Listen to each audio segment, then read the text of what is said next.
구약성경 민수기 7장입니다.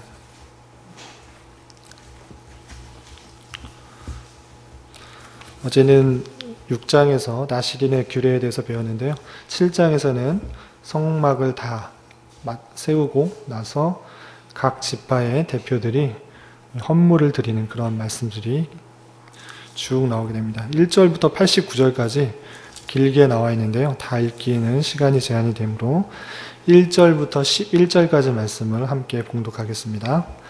모세가 장막 세우기를 끝내고 그것에 기름을 발라 거룩히 구별하고 또 그 모든 기구와 제단과 그 모든 기물에 기름을 발라 거룩히 구별한 날에 이스라엘 지휘관들 곧 그들의 조상의 가문의 우두머리들이요 그 지파의 지휘관으로서 그 계수함을 받은 자의 감독된 자들이 헌물을 드렸으니 그들이 여호와께 드린 헌물은 덮개 있는 수레 6대와 소 12마리니 지휘관 2사람의 수레가 하나씩이요 지휘관 1사람의 소가 1마리씩이라.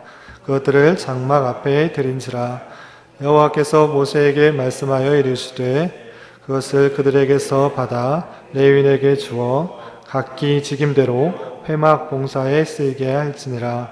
모세가 수레와 소를 받아 레위인에게 주었으니 곧 게르손 자손들에게는 그들의 직임대로 수레 2과 소 4마리를 주었고 무라리 자손들에게는 그들의 직임대로 수레 4과 소 8마리를 주고 제사장 아론의 아들 이다말에게 감독하게 하였으나 그와 자손에게는 주지 아니하였으니 그들의 성소의 직임은 그 어깨로 매는 일을 하는 까닭이었더라.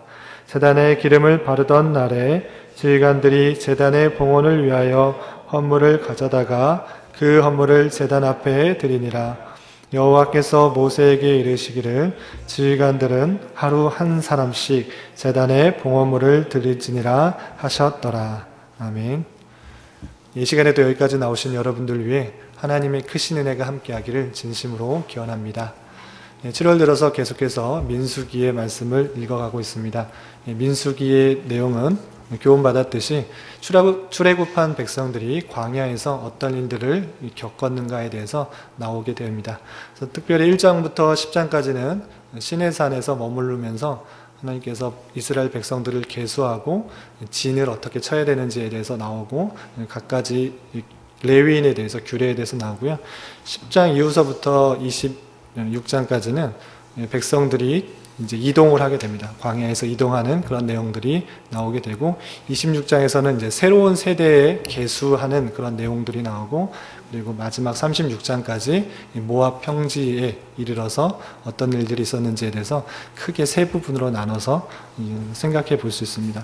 오늘 읽었던 민수기 7장은 아직 시내산에서 이동하기 전에 있었던 내용들인데요. 1절에서 보면 그 시기가 언제인가라고 표현했을 때 모세가 장막 세우기를 끝내고 라고 되어 있습니다. 그러니까 이스라엘 백성들이 출애굽해서 약 3개월에 걸쳐서 이제 시내산에 이르게 되는데요. 시내산에서 모세가 여러 가지 율법들을 받게 됩니다. 그리고 장막을 어떻게 세워야 되는지에 대해서 규례를 받게 되는데 그 규례를 받아가지고 백성들과 함께 여러 시간에 걸쳐서 장막을 만들게 되는 것입니다. 장막을 다 만들고 어떤 일이 있었는가를 오늘 7장에서 설명해 주고 있는 것입니다. 1절에서 보면 이렇게 되어 있습니다. 모세가 장막 세우기를 끝내고 자기 생각대로 장막을 세운 것이 아니고요. 하나님께서 시내산에서 어떻게 장막을 지어라 라고 출애굽기에 자세하게 기록해 놓았는데 그 장막 세우는 일들을 다 마친 후에 이렇게 되어 있는 것입니다. 끝내고 그것에 기름을 발라 거룩히 구별하고 또 그 모든 기구와 제단과 그 모든 기물에 기름을 발라 거룩히 구별한 날에 되어 있습니다. 장막을 세우고 나서 특별히 한 일이 있었는데 그것은 무엇이냐면 이 기름을 발랐다라는 그런 표현이 특징적으로 발견될 수 있습니다. 왜 이렇게 기름을 부었는가 이 본문에서는 그렇게 구체적으로 설명되어지는 않은데 이 기름이 뜻하는 것이 무엇인지 성경 여러 본문에서 공통적으로 뜻하는 것이 무엇이냐면 성령을 뜻한다라고 이렇게 되어 있습니다. 1차적으로 기름을 발라서 한 것은 무엇이냐면 구별된 것이죠. 하나님께서 만들라고 하였던 그런 물건들을 발랐기 때문에 특별히 기름을 발라서 다른 것들과 구별될 수 있도록 하였는데, 이 기름을 바른다는 그런 의미는 여러분들 말씀일기 교환에도 있다시피 성령을 상징한다라고 할 수 있습니다. 그래서 그 일들이, 작업한 일들이, 장막을 세우는 일들이 자신의 힘과 능력으로 한 것이 아니라 성령께서 함께하여 주셔서 이 모든 일들을 가능하게 했고, 이곳에 성령이 함께하여 주신 것들을 표현하기 위해서 기름을 발랐다, 이렇게 생각할 수 있습니다. 이것과 관련하여서도 오늘날 우리에게 적용할 것들이 많이 있는 것 같습니다. 어떤 것을 적용할 수 있는가 하면요, 우리가 여러 가지 교회 일을 한다 또는 주님의 일을 한다, 이른바 그런 일을 한다고 하면서 내 힘과 내 생각과 내 일로만 일들을 하기가 쉬운 것을 보게 됩니다. 하나님의 힘을 힘입어 하나님께서 임재해 주셔서 성령의 힘으로 일들을 감당하려는 것이 아니라 내게 주어진 일이니까 내 열심으로, 내 힘으로, 내 능력으로 충분히 할 수 있음에 내 의의가 드러나는 일들을 하기가 쉬운 것들을 보게 됩니다. 그런 것이 아니라 주님의 일을 할 뿐만 아니라 어떤 일을 할 때 성도로서 하나님의 택하신 백성으로서의 자세는 어떠한 것인가? 성령의 힘을 입어 성령과 함께 모든 일을 할 수 있어야겠다라고 우리는 도전받아야 될 것입니다. 우리가 하나님 없이도 여러 가지 일들을 스스로 할 수도 있겠죠. 그렇지만 하나님께서는 하나님과 함께하지 않는 것들에 대해서 기뻐하지 않고 또 원하시지 않는 그런 모습들을 살펴볼 수 있는 것입니다. 성막을 다 짓고 나서 기름을 부었다, 기름을 부어서 기름을 발라서 구별했다라는 그런 말씀을 통해 오늘날에 우리가 여러 가지 일들을 할 때 하나님을 생각하지 않고 하나님께서 원하는 것들이 무엇인지를 생각하지 않고 그냥 하는 일들에 대해서는 하나님께서 기뻐하지 않으신다라고 생각할 수 있어야 될 것이고요. 주님의 일을 하는 데 있어서 또 교회의 여러 가지 크고 작은 일들을 하는 데 있어서 중요한 것은 내가 그것을 내 힘으로 하는 것이 아니라 성령의 힘으로 즐겁고 기쁨으로 성령의 도우심을 바라면서 행해야겠다라고 적용할 수 있어야 될 것입니다. 계속해서 그 날에 어떤 일들이 있었는가 2절에서 보면요, 이스라엘의 지휘관들이 헌물을 드렸다라는 그런 내용들이 나옵니다. 우리 읽었지만 다시 한번 제가 읽어보겠습니다. 이스라엘 지휘관들 곧 그들의 조상의 가문의 우두머리들이요 각 지파의 지휘관으로서 그 계수함을 받은 자의 감독된 자들이 헌물을 드렸다. 다 장막을 짓고 나서 기름을 붓고 기름을 발라서 거룩히 구별한 뒤에 지휘관들이 헌물을 드렸다라고 표현하고 있는 것입니다. 헌물을 드린 내용이 무엇인가 3절에 이렇게 말하고 있습니다. 그들이 여호와께 드린 헌물은 덮개 있는 수레 6대, 소 12마리인데 이것은 지휘관 2사람의 수레가 하나이고 지휘관 1사람의 소 1마리씩이라. 덮개 달린 수레 6대를 드렸고요. 또 소 12마리를 드렸다라고 표현하고 있습니다. 이것을 따져 본다고 하면 수레는 2 지휘관당 1 수레를 드린 것이고 또 소 12마리니까 각 지파대로 대표자가, 감독자가 1마리씩 드린 것이 된다, 이렇게 표현한 것이죠. 이렇게 자발적인 마음으로 이 지휘관들은 그 성막 앞에 또 하나님께 헌물을 드렸다라고 하고 있습니다. 그 헌물을 그러면 어떻게 사용했는가 4절부터 11절까지 나오게 되는데요. 4절에서 그 헌물에 대해서 하나님께서 어떻게 사용하시라 말씀하고 있는지 살펴보겠습니다. 4절 여호와께서 모세에게 말씀하여 이르시되 5절 그것을 그들에게 받아 레위인에게 주어 각기 직임대로 회막 봉사에 쓰이게 할지니라. 성막을 갖고 온 헌물들을 레위인에게 드려서 그것을 레위인에게 직임대로 쓸 수 있도록 하라라고 하나님께서 말씀하신 것을 살펴볼 수 있습니다. 그 레위에는 크게 세 자손들이 있는데요. 게르손 자손, 또 고앗 자손, 또 무라리 자손, 이렇게 있는 것을 볼 수 있습니다. 그 자손에 따라서 그 헌물들이 돌아갔는데 어떻게 돌아갔는가 17절에서 보면 이렇게 되어 있습니다. 곧 게르손 자손들에게는 그들의 직임대로 수레 둘과 소 4마리를 주었고 무라리 자손들에게는 그들의 직임대로 수레 넷과 소 8마리를 주고 제사장 아론의 아들 이다말에게 감독하게 하였으나 고앗 자손에게는 주지 아니하였다. 여기까지만 읽으면 게르손 자손은 수레 둘, 소 4마리, 무라리 자손은 수레 넷과 소 8마리, 고앗 자손에게는 아무도 주지 않고 형평성에 어긋나게 분배된 것처럼 보이게 됩니다. 그렇지만 앞뒤 문맥 그리고 우리가 전 장에서 읽어보면 이것이 그냥 형평성에 맞지 않게 분배된 것이 아니라 그 직임에 맞게 필요한 대로 나누어 준 것을 살펴볼 수 있습니다. 왜냐하면 7장 9절에서 보면 고앗 자손에게는 주지 아니하였다라고 표현되어 있는데요. 왜 주지 아니하였는가? 9절 하반절에 이렇게 표현되고 있습니다. 그들의 성소의 직임은 그 어깨로 매는 일을 하는 까닭이었더라. 고앗 자손은 특별히 그 성소의 여러 가지 물건들 중에 증거궤, 진설병, 등잔대, 불집게 등 이렇게 다른 것에 비교해서 그렇게 크게 무거운 것을 나르는 것은 아닙니다. 그렇지만 언약궤도 뭐 무겁다고 하면 무거울 수 있는데 언약궤를 옮길 때에는 소중하게 또 귀중하게 다루어야 됐기 때문에 수레에 싣고 옮기는 것이 아니라 어깨에 메고 옮기도록 그렇게 하였습니다. 그렇기 때문에 이 고앗 자손들에게 수레와 소는 그렇게 필요하지 않은 것이죠. 어깨에 메도록 하나님께서 말씀하셨기 때문에 고앗 자손에게는 그 소와 수레는 필요가 없는 것입니다. 그렇기 때문에 그들에게는 분배가 되지 않은 것이고요. 게르손 자손들에게는 어떤 것을 나르도록 우리 앞장에서 배웠냐면요. 성막의 휘장들, 회막, 덮개, 휘장문들, 주로 이렇게 천과 관련된 그런 것들을 나르도록 되어 있습니다. 그리고 무라리 자손들은 장막의 널판들, 그리고 그 틀들, 그리고 기둥, 받침, 말뚝, 줄들, 좀 무거운 것들이 많이 있는 것을 보게 됩니다. 기둥 같은 것들은 상당히 무게가 있기 때문에 그들 스스로 그걸 메고 가는 것이 아니라 특별히 수레와 소를 주어서 그것들을 싣고 옮길 수 있도록 분배된 것을 살펴볼 수 있습니다. 이런 것과 관련하여서 하나님께 드렸던 헌물이 그 직인대로 필요한 대로 잘 균등하게 분배된 모습을 살펴볼 수 있습니다. 이것도 오늘날 우리에게 적용할 것들이 없지 않다 생각되는데 가깝게는 우리가 드리는 헌금들을 각 부서나 각 기관에서 사용하게 될 때 특별히 어떤 부서는 많이 받고 어떤 부서는 적게 받다 이렇게 1차적으로 비교하는 경우도 있고 받은 헌금, 받은 그런 예산들을 허투루 공평하지 않게 잘못 사용되는 경우가 없지 않은 것을 보게 됩니다.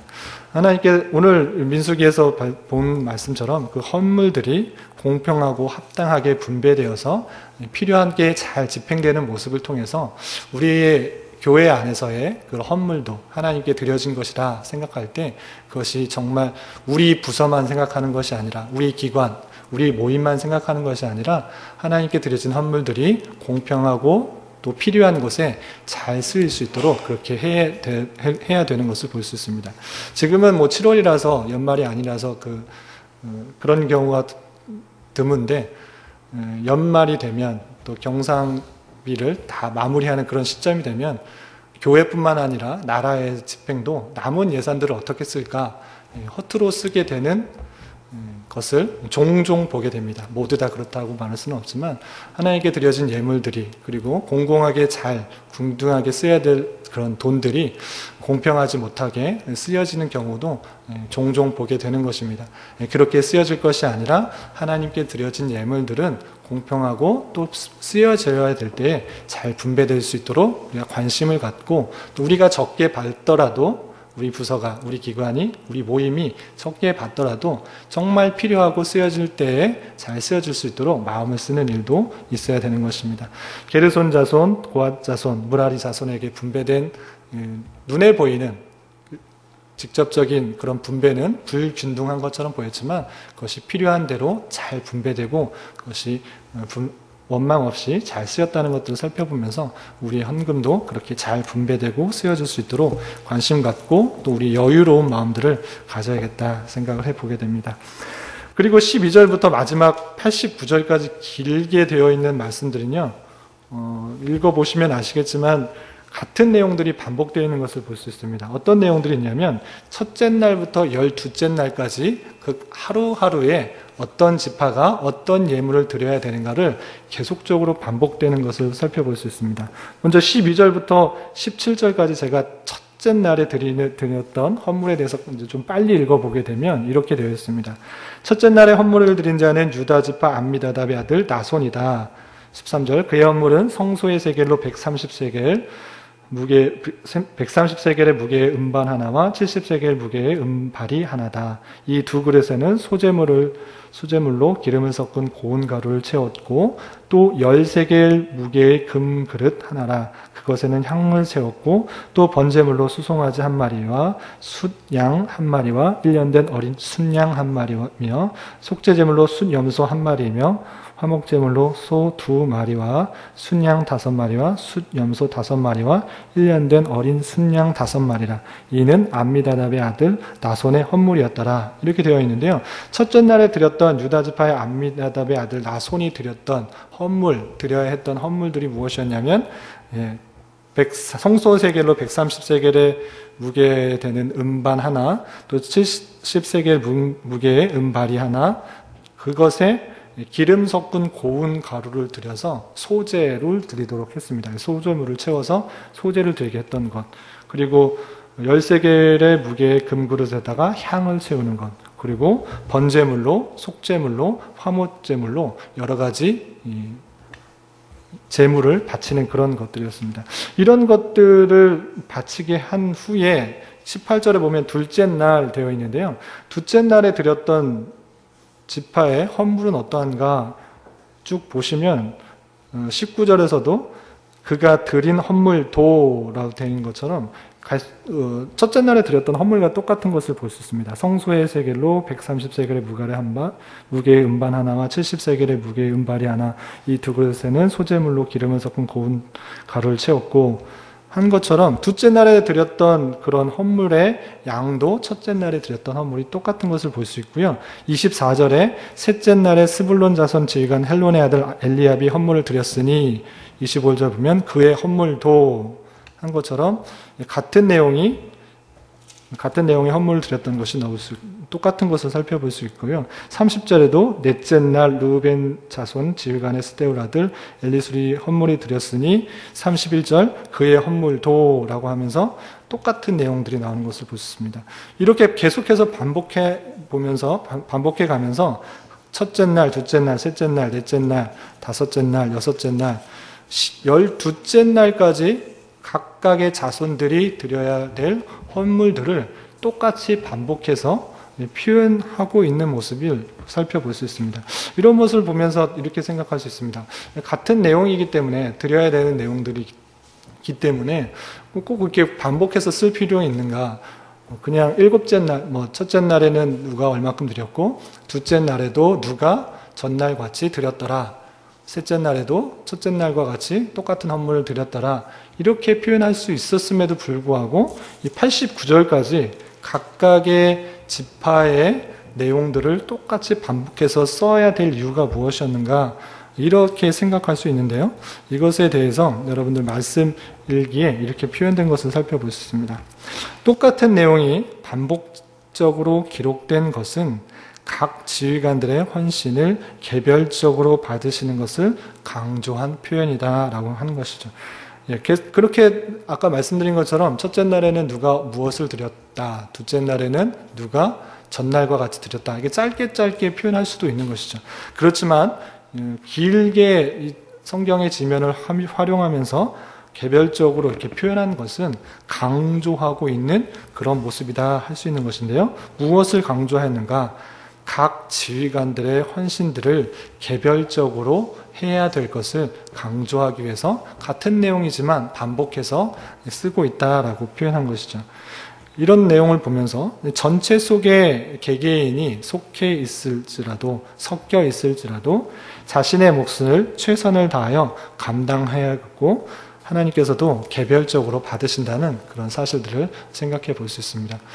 교회에서 종종 이런 광고들을 합니다. 어떤 도움이 필요합니다. 선교사님이나 어떤 미자립 교회에 도움이 필요합니다. 어느 정도 헌금이 필요합니다. 이렇게 요구했을 때 누가 내겠지, 나는 아니겠다, 이렇게 생각해서 서로 미루는 그런 모습들이 종종 보이게 되는 것을 살펴볼 수 있습니다. 그렇지만 물론 드려야 될 사람도 있고 또 형편이 되지 못해서 드리지 못하는 그런 사람들도 있습니다. 그렇지만 하나님께서는 개개인의 입장을 모르시는 것이 아니기 때문에 군중 속에서 나는 아니겠지, 전체 속에서 나는 헌신이 필요 없어 라고 생각하는 그런 생각들은 잘못됐다라고 할 수 있는 것이죠. 그 각각의 주신 몫이 크고 작은 것에 있다는 것을 생각해 보면서 우리가 전체 속에 섞여 있을지라도 내가 해야 될 목, 내가 감당해야 할 목은 무엇인가를 생각할 수 있어야 될 것입니다. 우리 교회는, 하나님의 교회는 어떤 한 소수에 의해서 움직여진다라기보다는 몸을 이루는 전체 구성원의 한 부분이라는 것을 알고 크고 작게 여러 가지 것들로 감당함으로 말미암아 교회가, 전체 교회가 힘있게 움직일 수 있는 것이다 라고 할 수 있는 것이죠. 그리고 칼빈 주석에서는 이렇게 반복적으로 표현한 이유에 대해서 이렇게 쓰여져 있는 것을 살펴볼 수 있었습니다. 왜 이렇게 날짜를 하나하나 써서 반복해서 표현되는가? 각 부족마다 따로 날짜를 잡아서 제물을 바치게 한 것은 혼잡이나 소동을 피하는 일뿐만 아니라 무관심한 사람이라도 열심을 품도록 자극을 받도록 하려는 것이다 라는 것이죠. 그래서 하루하루 이렇게 표현되면서 자기가 맡은 일들을 나타내면서 내가 이 감당할 날들이 이것이고 이것들을 해야 되는구나 라는 것들을 자극받을 수 있도록 그렇게 한다라고 표현한 모습들을 살펴볼 수 있습니다. 이런 내용들을 살펴보면서 우리 어떻게 교훈과 적용을 할 수 있는가, 여러분들 말씀일기 설교 노트에 잘 정리된 것 같습니다. 하나님 앞에서 봉헌물을 드리는 자의 합당한 자세를 갖춰야 되겠다. 참고 구절로 이사야 1장 1절에부터 17절까지 말씀을 나왔는데요. 이 내용은 길지만 핵심적인 내용은 이것입니다. 헛된 재물을 가져오지 말라. 분향은 내가 가증히 여기는 바요, 월삭과 안식일과 대회로 모이는 것도 그러하니 너희 마음이 너희 월삭과 정한 절기를 싫어하니 그것이 내게 무거운 짐이라. 내가 지기에 곤비하였으니 너희가 손을 펼 때에 내가 내 눈을 너희에서 가리고 너희가 많이 기도할지라도 내가 듣지 아니하리니 이는 너희의 손에 피가 가득함이라. 많이 재물을 가져오고 좋은 것을 가지고 올지라도 하나님께서 많은 것을 받는 것이 아니라 그 마음을 받는 것이죠. 손에 피가 가득한데 그것을 하나님께서 기쁘게 받으시지 않는다라는 것이죠. 그런 것처럼 드리는 자세에, 하나님께 드리는 자세는 무엇인가? 정결한 마음으로, 순결한 마음으로 하나님께 온전히 내가 받은 것을 드려야 되는 그런 자세가 있는 것이고요. 또한 봉헌을 드릴 때 인색하지 말아야겠다라는 것을 찾아볼 수 있습니다. 고린도 후서 9장 7절에 각각 마음에 정한 대로 할 것이요 인색함으로나 억지로 하지 말지니 하나님은 즐겨내는 자를 사랑하느니라. 하나님께 모든 것을 받았을진데 이 받은 것을 하나님께서 필요한 곳에 쓰이기를 드리는데 인색함으로, 억지로 하기 싫은데 그런 것들을 하나님께서 돈이 없으셔서 받으시는 것이 아니고 기쁜 마음으로 내게 받은 것이 모두 주님께로 왔습니다 고백하는 자세로 드리는 것을 기뻐 받으신다라는 그런 표현들로 우리가 적용해 볼 수 있습니다. 마찬가지로 구별된 백성으로 제물만 드리는 것이 아니라, 헌물만 드리는 것이 아니라 우리의 일생을 하나님 앞에 구별하여 드리는 그런 삶을 살아야 될 것입니다. 이러한 삶을 살아갈 수 있는 저와 여러분이 되시기를 주님의 이름으로 부탁을 드리겠습니다. 기도하겠습니다. 하나님 아버지 감사합니다. 오늘 말씀을 통하여 하나님 앞에 봉헌물을 드리는 자세에 대해서 다시 한번 생각해 보았습니다. 내 손에 있는 모든 것들이 주님께로부터 왔음을 알고 주님의 것을 구별하여 기쁜 마음으로 드리게 하시고, 또한 아무 공로 없이 주님의 은혜로만 구원받은 사실을 기억하며 재물만이 아니라 마음을 들여 구별된 백성으로서의 삶을 살아가는 자 되게 하여 주시옵소서. 특별히 때때로 만나게 되는 여러 가지 어려운 상황 속에서도 내 힘을 의지하는 것이 아니라 나의 연약함과 부족함을 늘 주님께 아뢰며 성령의 인도하심을 구하며 내게 주어진 길을 잘 감당하며 살게 하여 주시옵소서. 7월은 수련회라는 주제로 보내고 있습니다. 각 교육부서에서 준비하고 있는 여러 여름 행사 가운데 잘 준비되게 하여 주시고 모두에게 큰 은혜의 시간이 되어 신앙의 한 걸음 전진이 있는 시간 되게 하여 주시옵소서. 담임 목사님 내일까지 계속되는 인도네시아 선교지 탐방 일정 가운데에도 함께 하셔서 돌아오시는 발걸음까지 지켜주시고 받은 은혜를 함께 잘 나누게 하여 주시옵소서. 교회 내 여러 병약자들이 있습니다. 주님께서 그의 마음과 생각을 지켜주시고 늘 평강 가운데 주님과 호흡하며 주님의 선하고 신실한 손길들을 깊이 경험하는 시간 되게 하여 주시옵소서. 이 시간 각자 드리는 저희들의 간구, 입술의 고백을 주님께서 들으시고 주님의 선한 손길들을 경험하게 하여 주시옵소서. 예수님의 이름으로 기도드리옵나이다. 아멘. 하늘에 계신